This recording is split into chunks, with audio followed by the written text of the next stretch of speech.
નમસ્કાર ખેડૂત મિત્રો, આજે છે તારીખ 12 ઓગસ્ટ 2026 ને વાર છે આજે બુધવાર ને આજે આપણે થરાદ માર્કેટ યાર્ડના તાજા બજાર ભાવ જાણીશું, જેમાં જીરુના ભાવ આજે પણ સ્થિર ચાલી રહ્યા છે।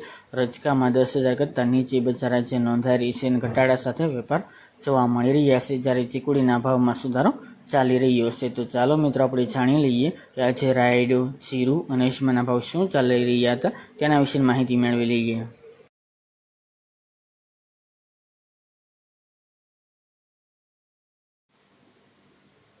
નમસ્કાર ખેડૂત મિત્રો, આજે થરાદ માર્કેટ યાર્ડની અંદર જીરુના ભાવ 2650થી 3945 રૂપિયા, રાયડાના ભાવ 1477થી 1617 રૂપિયા, ગુવારગામ 951થી 1100 રૂપિયા, એરંડાના 1370થી 1431 રૂપિયા, રજકાનો ભાવ 900થી 9250 રૂપિયા, ચીકુડી 4200થી 5000 રૂપિયા, मेथी 1250થી 1725 રૂપિયા, ઈસબગુલ 1600થી 2500 રૂપિયા, વરિયાળી 1150થી 1800 રૂપિયા, બાજરી 430થી 516 રૂપિયા અને ઘઉં ટુકડા 430થી 512 રૂપિયા। તો ખેડૂત મિત્રો, આ હતા છે આપણે થરાદ માર્કેટ યાર્ડના તાજા બજાર ભાવ।